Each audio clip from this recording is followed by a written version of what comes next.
आज हम लोग फंक्शन जनरेटर और डिजिटल स्टोरेज ऑसिलोस्कोप के बारे में डिस्कस करेंगे।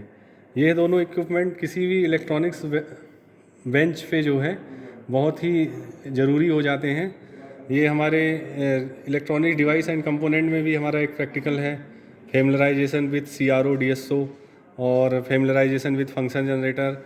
इसी तरीके से इलेक्ट्रॉनिक्स वर्कशॉप में भी familiarisation with lab instruments like function generator DSO। ये प्रैक्टिकल सिलेबस में हमारे इन सब्जेक्ट्स में कवर होते हैं।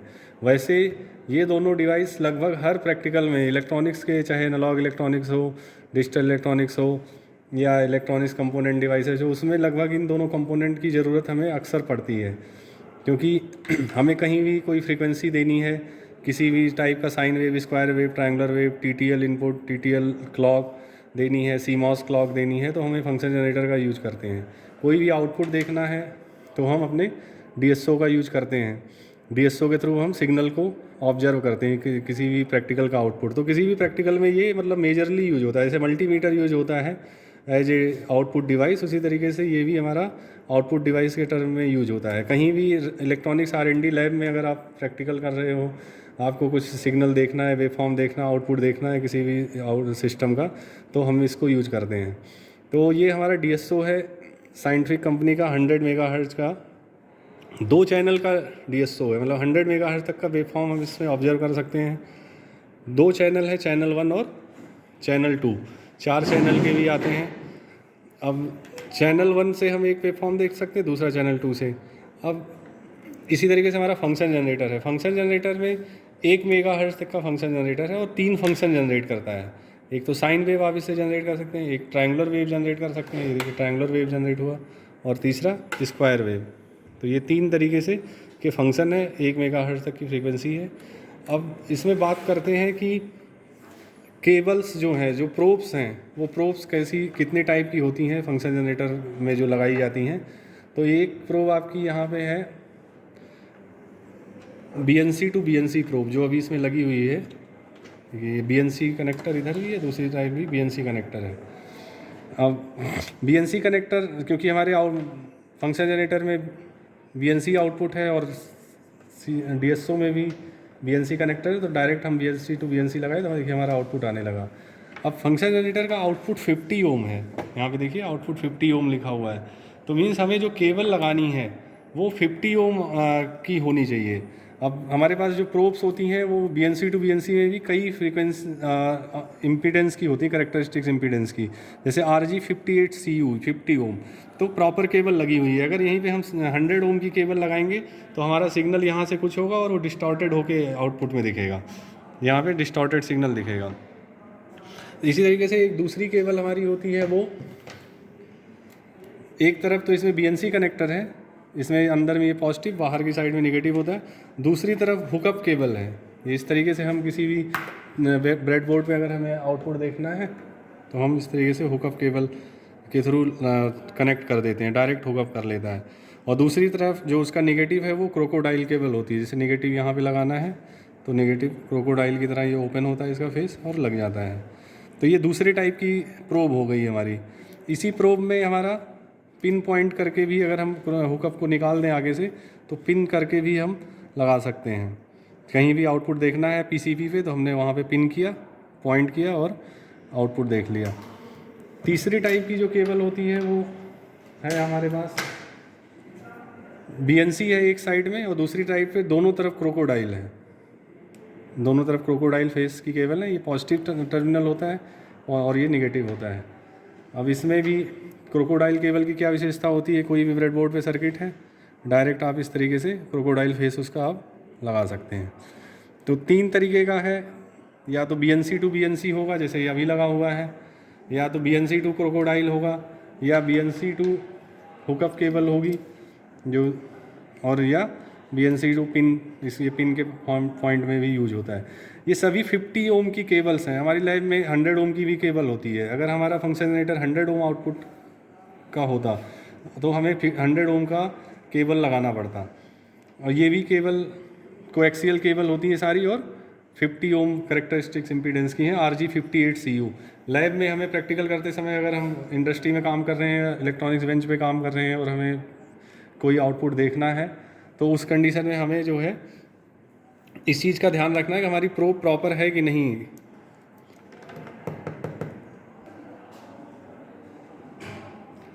अब बात करते हैं डिजिटल स्टोरेज ऑक्सिलोस्कोप की। यह CRO से थोड़ा अलग है। CRO हमारा एक एनालॉग डिवाइस है, बट जबकि ये जो है काम वही करता है, लेकिन ये डिजिटल स्टोरेज ऑक्सिलोस्कोप है। मीन्स इसके अंदर में प्रोसेसर लगा है, प्रोसेसर प्रोसेसिंग करता है और आउटपुट को हमारे मेजर करके देता है। मीन्स यहाँ पे डिस्प्ले में देखिए तो चैनल 1 में Vmax कितना है वो हमें मिल रहा है, चैनल 2 में Vmax कितना है वो हमें मिल रहा है, चैनल 2 का मिनिमम वोल्टेज मिल रहा है, चैनल 2 की फ्रीक्वेंसी मिल रही है, चैनल 1 की फ्रीक्वेंसी मिल रही है, और वोल्ट्स पर डिवीज़न कितना है चैनल 1 का, चैनल 2 का, और टाइम पर डिवीज़न कितना है एक्स एक्सिस का। ये सारी चीज़ें हमें मेजर होके मिल रही हैं। तो एडवांस है उसका वर्जन। इसमें हम स्टोरेज भी कर सकते हैं, पेन ड्राइव लगाएंगे और सेव करेंगे तो हमारा जो भी स्क्रीन होगी वो सेव हो जाएगी। 2 चैनल का है। अब इसमें चैनल 1 पे हमने क्या दिया है, चैनल 1 पे हम साइन वेव चैनल 1 पे हमने TTL आउटपुट दिया है, जो कि हमारा 5 वोल्ट की क्लॉक यूज देने के लिए यूज होता है। अगर हमें क्लॉक देना है किसी डिजिटल IC में तो, या TTL इनपुट देना है, तो हम यहाँ पे फंक्शन जनरेटर में TTL आउटपुट वाले प्रोब से TTL आउटपुट लेते हैं और उसको चैनल 1 पे फीड किया है। और चैनल 2 पे हमने स्क्वायर साइन वेव अभी दिया है।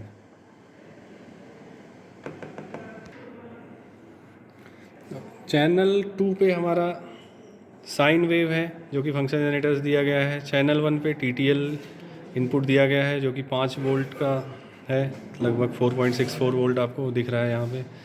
अब फंक्शन जनरेटर के थ्रू अगर हम फ्रीक्वेंसी को चेंज करते हैं, सपोज करिए हमने 1K फ्रीक्वेंसी कर दिया, 1K फ्रीक्वेंसी किया, तो फ्रीक्वेंसी की स्केल हमें अभी वेवफॉर्म सही नहीं दिख रही है, तो हम हॉरिजेंटल एक्सिस से देखिए 2.5 मिलीसेकंड था, 1 मिलीसेकंड किया, 500 माइक्रोसेकंड किया, तो हमें प्रॉपर वेवफॉर्म दिखने लगी। अब यहाँ पे फ्रीक्वेंसी 486 हर्ट्ज है और फंक्शन जनरेटर से भी 486 हर्ट्ज ही जा रहा है। अब फंक्शन जनरेटर में और क्या फंक्शन है, ट्रायंगुलर वेव है। अगर हम ट्रायंगुलर वेव को सेलेक्ट करेंगे, देखिए यहाँ पे ट्रायंगुलर वेव आने लगा आउटपुट में। स्क्वायर वेव सेलेक्ट करेंगे तो ब्लू चैनल 2 स्क्वायर वेव हो जाएगा। फ्रीक्वेंसी की रेंज बदलेंगे तो ये फ्रीक्वेंसी अभी 5 किलो हर्ट्ज की हो गई, जो यहाँ पे सही नहीं दिख रहा है, हमने इसको स्केल को चेंज किया तो 5 किलो हर्ट्ज हो गई। और 100 किलो हर्ट्ज किया तो 100 किलो हर्ट्ज पे 100 किलो हर्ट्ज हाई फ्रीक्वेंसी, यहाँ पे देखिए 100 किलो हर्ट्ज की रेंज में है। बाकी फ्रीक्वेंसी को अगर घटाना बढ़ाना है तो हम फ्रीक्वेंसी प्रोब से देखिए फ्रीक्वेंसी को घटा बढ़ा रहे हैं। डिस्प्ले में भी वो चीज़ ऑब्जर्व हो रही है और यहाँ पे डिजिटल डिस्प्ले में भी ऑब्जर्व हो रही है। बहुत ही फाइन वे में अगर हमें फ्रीक्वेंसी को घटाना बढ़ाना है तो इस फाइन बटन से करेंगे। एम्पलीट्यूड को अगर कम ज़्यादा करना है तो ये एम्पलीट्यूड हम, अच्छा एम्पलीट्यूड सिर्फ चैनल 2 का चेंज हो रहा है, चैनल 1 5 वोल्ट फिक्स है रेगुलर, क्योंकि वो TTL आउटपुट है। जो येलो कलर का हमारा स्क्वायर वेव है वो TTL आउटपुट है। TTL है तो वो 5 वोल्ट पे फिक्स है, वो नहीं घटेगा बढ़ेगा। दूसरा हमारा जो फंक्शन जनरेटर है उससे हम यहाँ पे एम्पलीट्यूड घटा बढ़ा रहे हैं तो हमारा एम्पलीट्यूड घट बढ़ रहा है। हम मैक्सिमम 20 वोल्ट तक का input peak to peak voltage यहाँ से दे सकते हैं। ऐसे ही ट्रायंगुलर वेव किया, ट्रायंगुलर वेव में भी हम एम्पलीट्यूड उसका घटा बढ़ा सकते हैं। इस रेंज घटानी बढ़ानी हो तो इस तरीके से फ्रीक्वेंसी घटा बढ़ा सकते हैं। फ्रीक्वेंसी को घटा बढ़ा रहे हैं।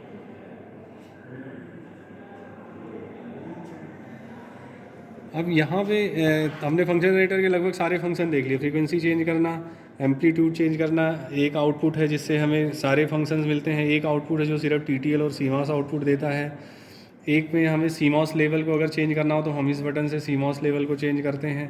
अब फंक्शन DSO के बारे में हम बात करते हैं। DSO में हमारे 2 चैनल हैं, दोनों के वोल्ट्स पर डिवीज़न को अगर हमें कम ज़्यादा करना है तो ये देखिए हम चैनल 1 का वोल्ट्स पर डिवीज़न इससे चेंज कर रहे हैं। 2 वोल्ट पर डिवीज़न है, 1 वोल्ट पर डिवीज़न हुआ, 5 वोल्ट पर डिवीज़न हुआ, 10 वोल्ट पर डिवीज़न हुआ।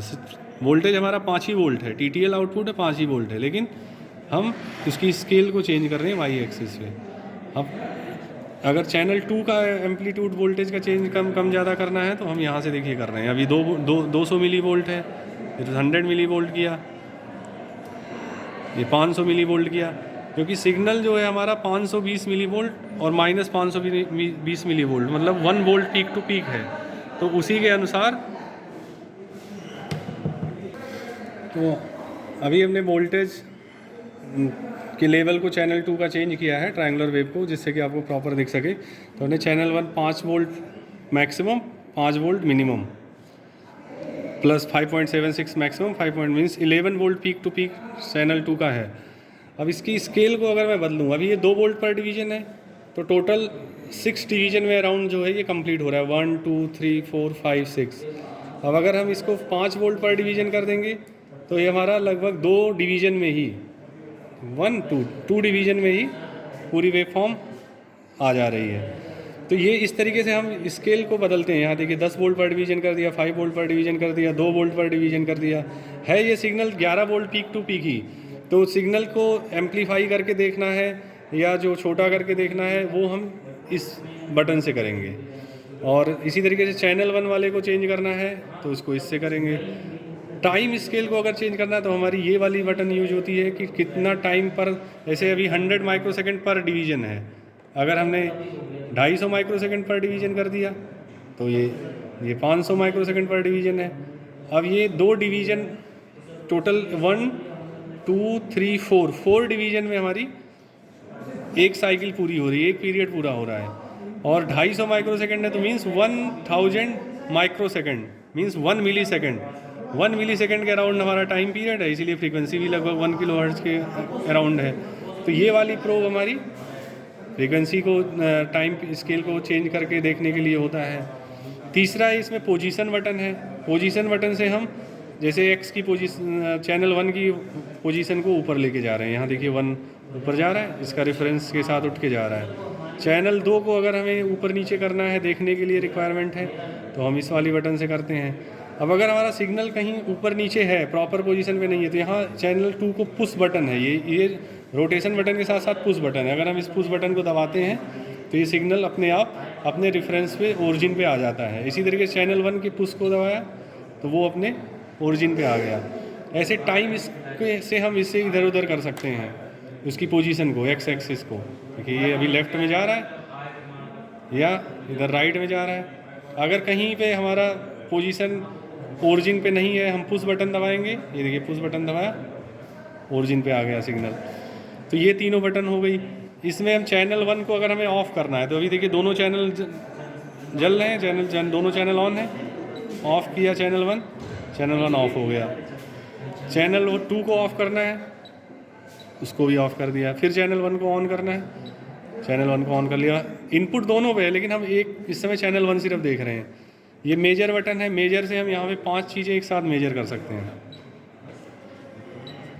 दोनों चैनल ऑन कर लिया हमने, चैनल 1 का मैक्सिमम, चैनल 2 का मैक्सिमम, चैनल 2 का मिनिमम, चैनल 2 का फ्रीक्वेंसी, चैनल 1 की फ्रीक्वेंसी। अब सपोज करिए हमें चैनल 1 का मैक्सिमम ना देख के चैनल 1 का पीक टू पीक देखना है या चैनल 2 का पीक टू पीक देखना है, तो हम यहाँ पे चैनल 2 वाले बटन के डिस्प्ले के सामने पुश करेंगे।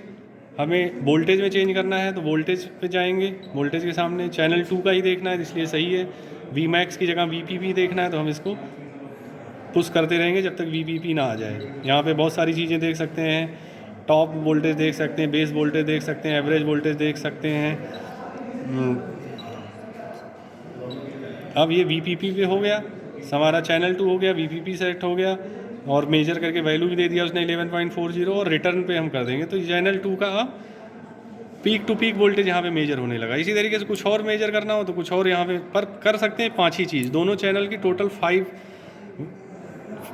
क्वांटिटी को हम यहाँ पे मेजर करके एक साथ देख सकते हैं। तो इन बटन्स का काम क्या है कि यहाँ पे हमें क्या देखना है, जो क्या सेटिंग करनी है वो इन बटन्स के थ्रू करेंगे। प्रिंट बटन है, प्रिंट बटन दबाते ही आपकी पेन ड्राइव अगर लगी होगी तो स्क्रीन सेव हो जाएगी। अब ये दिखा रहा है कि USB डिवाइस नॉट कनेक्टेड, क्योंकि पेन ड्राइव नहीं लगी। अगर पेन ड्राइव लगी होती तो ये स्क्रीन सेव हो जाती JPG फॉर्मेट में और आप उसको एनालिसिस के लिए आगे यूज कर सकते हैं। उस फोटो को पूरी स्क्रीन सेव हो जाती है। तीसरा इसमें एक मैथ फंक्शन है। मैथ फंक्शन का काम क्या है कि चैनल 1 के बीच में मैथमेटिकल फंक्शन करेगा। जैसे प्लस करेगा, माइनस करेगा, जैसे हमने मैथ बटन दबाई, अब इसने प्लस कर दिया, प्लस पे सेट है, प्लस करेगा। सोर्स से क्या है, चैनल 1, सोर्स 2 क्या है, चैनल 2। तो इसका मतलब सोर्स चैनल 1 और चैनल 2 को वो ऐड करेगा। तो ये देखिए ऐड हो गया। अगर आप एक स्क्वायर वेव को एक ट्रायंगुलर वेव से ऐड जोड़ेंगे तो वो वेव फॉर्म कैसी बनेगी, वो आपको यहाँ पे ऑरेंज कलर में दिख रही है। अगर हम यहीं पे माइनस ऑपरेशन कर दें तो ये चैनल 1 से चैनल 2 का माइनस ऑपरेशन हो गया। कई बार हमें दो सिग्नल का मल्टीप्लिकेशन करना है, कई बार दो सिग्नल का डिवीजन करना है, या मल्टीप्लाई करना है, प्लस करना है, माइनस करना है, तो यहाँ पे सारे ऑपरेशन हैं। मल्टीप्लाई ऑपरेशन है, ये दोनों सिग्नल का मल्टीप्लिकेशन है चैनल 1 चैनल 2 का, ये डिवीजन है। फास्ट फोरियर ट्रांसफॉर्म भी ये चैनल 1 चैनल 2 का निकाल दे रहा है। अब कौन सी विंडो सेलेक्ट करनी है, हैनिंग विंडो सेलेक्ट करनी है, या जो है ब्लैकमैन विंडो सेलेक्ट करनी है, या हैमिंग विंडो सेलेक्ट करनी है, ये FFT आप लोगों का एडवांस टॉपिक है, बट अगर FFT को भी हम यहाँ से मेजर कर सकते हैं। तो ये मैथमेटिकल ऑपरेशंस हैं। अगर हम मैथमेटिकल ऑपरेशंस को बंद कर दें तो ये ऑफ हो जाएगा। तो हमारे दो ही वेव फॉर्म है, और मैथमेटिकल ऑपरेशन से जो वेव फॉर्म आ रही है वो ऑरेंज कलर की थी, सॉरी पिंक कलर की थी, और उसके स्केल को हम नहीं सेट कर सकते। जैसे हमने मैथ का ऑपरेशन किया तो वो मैथ होके जो भी अप्रोप्रिएट होगा, 2 वोल्ट पर डिवीजन पे ये सेट है।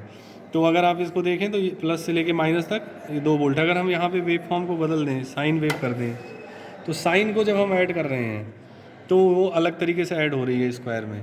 तो इस तरीके से मैथमेटिकल ऑपरेशंस कर सकते हैं। दोनों चैनल का, दोनों सिग्नल को मैथमेटिकली यहाँ पे डायरेक्ट जो है मल्टीप्लाई करके देख सकते हैं कि उसका प्लस करने के बाद वो दोनों सिग्नल कैसे होंगे। तीसरा है, ये बटन्स हो गई। इसमें मेजर बटन है। मेजर बटन को जब हम प्रेस करते हैं तो हमारा मेजरमेंट यहाँ आने लगता है, और अगर हम मीनू ऑन ऑफ बटन को दबाएंगे तो यहाँ से हमारे सारे मीनू गायब हो जाएंगे। ये हमारी फुल स्क्रीन इस समय आ रही है, और ऑन कर देंगे तो यहाँ पे हमारा मेन्यू आ जाएगा। मेजर बटन का यूज होता है। एक बटन यहाँ पे ऑटो बटन है।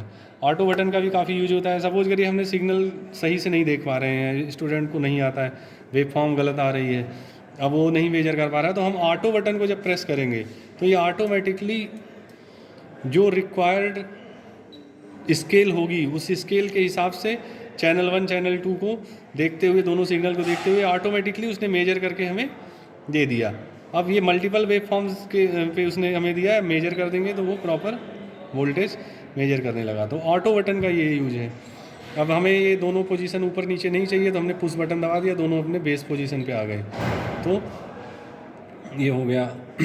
अब इसमें एक और ये बटन है आपका रन और स्टॉप का। अगर हम स्टॉप बटन दबा देते हैं तो सिग्नल स्टॉप हो जाता है। अब मैं यहाँ से फ्रीक्वेंसी घटाऊँ बढ़ाऊँ कुछ भी करूँ, यहाँ पे कुछ भी नहीं होगा, हमारी वेव फॉर्म स्टॉप हो गई। कई बार हमें किसी पर्टिकुलर वेव फॉर्म को किसी इवेंट को देखना है और तुरंत रोक देना है और रोक के देखना है ध्यान से, तो हम यहाँ पे रन या स्टॉप बटन, अभी हमने स्टॉप कर रखा है, देखिए रेड कलर में स्टॉप है, तो इसलिए जो है कुछ भी नहीं, यहाँ पे हम फ्रीक्वेंसी घटा बढ़ा रहे हैं लेकिन तो नहीं हो रहा है। जब हम ऑन करेंगे फिर हमारे फ्रीक्वेंसी के घटाने बढ़ाने पे, क्योंकि अभी वो रनिंग मोड में है तो हमारी फ्रीक्वेंसी घट बढ़ रही है या एम्पलीट्यूड घट बढ़ रहा है तो हमें ऑब्जर्व हो रहा है। लेकिन हम स्टॉप कर देंगे फिर हम कितना भी घटाएं बढ़ाएं फ्रीक्वेंसी जो है घटेगा बढ़ेगा नहीं। तो रन स्टॉप बटन का हो गया।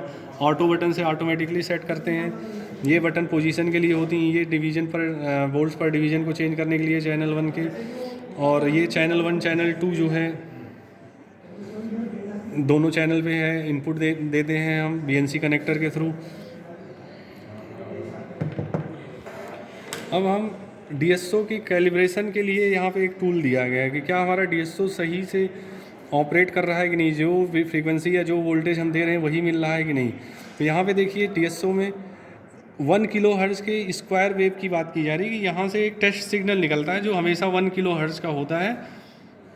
तो हम यहाँ से चैनल 1 पे इस हुकअप केबल की अभी हमें ज़रूरत आ गई, हम हुकअप केबल लेंगे।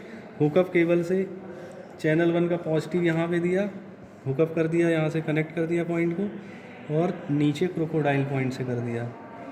तो इसको कनेक्ट करते ही देखिए एक वोल्ट वेव फॉर्म आ गई। अब ये वेव फॉर्म के प्रॉपर स्केल पे करेंगे तो हमें ये सही से मिलने लगी। अब ये 200 मिली वोल्ट है, 200 मिली वोल्ट या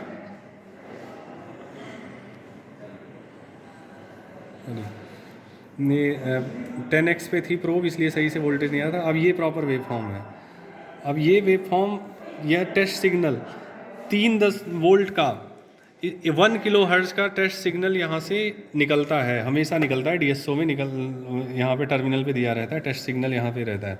अब अगर हमने यहाँ पे चैनल 1 पे लगाया और हमें 3 वोल्ट ही मिल रहा है, 3.1 वोल्ट मिल रहा है और 1 किलो हर्ट्ज़ की फ्रीक्वेंसी मिल रही है। देखिए चैनल 1 पे 1 किलो हर्ट्ज़ की फ्रीक्वेंसी है और चैनल 2 पे हमने फंक्शन जनरेटर से 1.18 किलो हर्ट्ज़ की फ्रीक्वेंसी दी है, जो कि साइन वेव है। तो चैनल 1 पे 1 किलो हर्ट्ज़ का test signal 1 kilo hertz measure हो रहा है, इसका मतलब DSO का कैलिब्रेशन सही है। अगर 1 किलो हर्ट्ज़ के बजाय सिग्नल 1 किलो हर्ट्ज़ से ज़्यादा होता, 1.2 किलो हर्ट्ज़ होता, 1.3 किलो हर्ट्ज़ होता, दैट मीन्स DSO सही से प्रोसेसिंग नहीं कर रहा है। आउटपुट जो है 1 किलो हर्ट्ज़ का है, लेकिन वो दिखा उसे ज़्यादा कम रहा है। लेकिन यहाँ पे 1 किलो हर्ट्ज़ ही चैनल 1 पे मिल रहा है, 3 वोल्ट ही मिल रहा है, तो टाइम स्केल भी वो सही दिखा रहा है 1 किलो हर्ट्ज़, और वोल्टेज स्केल भी 3 वोल्ट ही वो दिखा रहा है। तो इसी से एक केबल लेते हैं हम और डायरेक्ट जो है सप्लाई हम दे सकते हैं टेस्ट सिग्नल। किसी और फंक्शन जनरेटर, किसी और इंस्ट्रूमेंट की ज़रूरत नहीं है। DSO ऑन करने से पहले हमारा DSO सही है कि नहीं सही है, हम सीधे टेस्ट सिग्नल चैनल 1 पे लगा दिए और मेजर कर लिया कि हाँ अगर 1 किलो हर्ट्ज़ दे रहा है तो इसका मतलब टाइम स्केल सही बता रहा है, 3 वोल्ट दे रहा है तो डैट मीन्स वोल्टेज सही बता रहा है। अब इसमें हम देख रहे हैं कि हमारा चैनल 1 बार बार मूव कर रहा है, तो इसमें एक ट्रिगर बटन है। ट्रिगर बटन अगर ट्रिगर पोजीशन पे वेव फॉर्म नहीं, सिग्नल नहीं होगा तो ट्रिगर बटन पे नहीं होगा तो ट्रिगर वो मूव करता रहता है।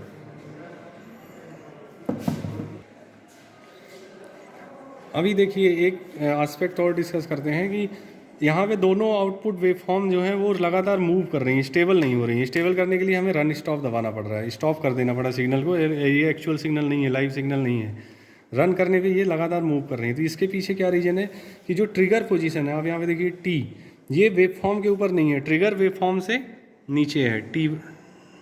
अब अगर हम ट्रिगर को, जैसे ही हम ट्रिगर बटन यहाँ पे है, ये बटन ट्रिगर बटन है, इस ट्रिगर बटन को जैसे ही हम पोजीशन को ट्रिगर के, ये देखिए ट्रिगर की पोजीशन ऊपर जा रही है, जैसे ही ऊपर पहुँची ब्लू वाले पे, चैनल 2 पे पहुँची, तुरंत ही हमारा वेव फॉर्म स्टेबल हो गया। तो ट्रिगर का वेव फॉर्म के ऊपर होना बहुत ज़रूरी है। अगर हम ट्रिगर को ऊपर लेके चले गए फिर से हमारे दोनों वेव फॉर्म मूव होने लगी। जैसे ही हम ट्रिगर को उसके ऊपर लेके आए वेव फॉर्म के, हमारी वेव फॉर्म स्टेबल हो गई, ये वेव फॉर्म स्टेबल हो गई। जैसे ही नीचे लेके जाएंगे दोबारा से नीचे, जैसे ही उसके ऊपर से ट्रिगरिंग बंद हुई तुरंत फिर से वेव फॉर्म स्टेबल नहीं है। तो ये ट्रिगर पोजीशन है। ट्रिगर पोजीशन भी कई बार स्टूडेंट बहुत नीचे कहीं ले जाके छोड़ देते हैं, तो पुश बटन होती है, पुश बटन करते ही ट्रिगर ओरिजिन पे चला जाता है। ट्रिगर को हमने पुश बटन दबाया, ये ओरिजिन पे आ गया। अभी ट्रिगर नीचे था, काफ़ी नीचे है या और माइनस में चला गया। अब हमने ट्रिगर की पुश बटन दबाई यहाँ पे, जैसे यहाँ पे सारी बटन पुश बटन भी है, रोटेटिंग बटन भी है, पुश बटन भी है। पुश बटन पे वो अपने स्टैंडर्ड वैल्यू पे सेट हो जाता है, अपने ओरिजिन पे चला जाएगा, और रोटेटिंग पे हम उसको कम ज़्यादा कर सकते हैं। तो ये ट्रिगर का एस्पेक्ट हो गया। रन स्टॉप बटन है, ऑटो से हम ऑटोमेटिकली जो भी वेव फॉर्म ऑटोमेटिकली वो उसके टाइम स्केल, वोल्टेज स्केल को मेजर करके दिखाएगा। ये ऑटो में उसने वेव फॉर्म को इस तरीके से दिखाना उचित समझा। बाकी ये बोल्ट पर डिवीजन चेंज करने के लिए, टाइम पर डिवीजन चेंज करने के लिए, जो भी बोल्ट पर डिवीजन होता है हमेशा यहाँ लिखा आता है। जैसे चैनल 1 2 वोल्ट की स्केल पे है, चैनल 2 5 वोल्ट की स्केल पे है, और फ्रीक्वेंसी क्योंकि 1 किलो हर्ट्ज़ की लगी हुई है दोनों जगह पे, 1.12 किलो हर्ट्ज़ की, तो 500 माइक्रोसेकंड की स्केल पे ये प्रॉपर वेव फॉर्म हमें दिख रहा है। तो ये सारा कुछ हमारा आज था DSO के बारे में, डिजिटल स्टोरेज ऑसिलोस्कोप के बारे में, जो CRO से एडवांस है और इसमें प्रोसेसिंग भी करता है। ये हमारे दोनों वेव फॉर्म को लेके उसका मैथमेटिकल ऑपरेशन भी करके देता है, स्टोरेज भी देता है, बहुत सारी चीज़ें मेजर करके देता है, जैसे राइज टाइम हुआ, पीक टाइम हुआ, टाइम पीरियड हुआ, फ्रीक्वेंसी हुआ।